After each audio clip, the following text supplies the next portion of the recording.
আচ্ছা, এই যে আমরা সকাল থেকে দেখছি কখনো রোদ উঠছে, কখনো আবার মেঘলা হয়ে আসছে, এবং আমরা কালকে রাত্রেবেলাও দেখেছি যে হঠাৎ করে একটা ঝোড়ো হাওয়া দিয়ে বৃষ্টি শুরু হচ্ছে, ঝিরিঝিরি বৃষ্টি। কিন্তু তারপরেই আজকে সকালে আবার সেই মেঘ কাটিয়ে যে রোদ ঝলমলে একটা দিন পেলাম। এটাকে আমরা কি বলবো?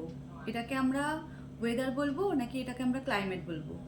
ম্যাক্সিমাম স্টুডেন্টদের মধ্যে বিষয়টা নিয়ে একটু সমস্যা থাকে, তারা কনফিউজড হয়ে যায়।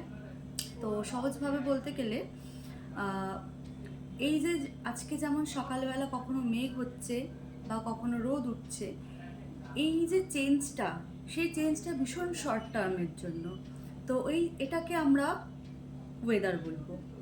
কিন্তু ক্লাইমেটের ক্ষেত্রে যে জিনিসটা দেখতে পাওয়া যায়, যেমন যে কলকাতাতে মার্চ মাসে আমাদের প্রচণ্ড গরম পড়ে, তো সেক্ষেত্রে এটা কলকাতার ক্লাইমেট। আমি যদি আরেকটু ভেঙে বলি তাহলে বলতে পারি যে কলকাতাতে মার্চ মাসে গরম পড়ে, কিন্তু কলকাতাতে মার্চ মাসে গরমের বদলে যদি বৃষ্টি হয়, এবং সেটা কোনো একবার নয়, সেটা দীর্ঘ বছর ধরে চলতে থাকে, 20 বছর, 30 অথবা 30 বছর বা তার থেকে বেশি।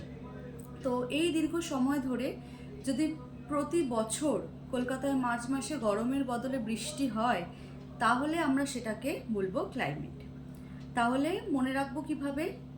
ওয়েদার হলো আমাদের ডে টু ডে ফেনোমেনা, কিন্তু ক্লাইমেট হলো একটা long term average weather condition.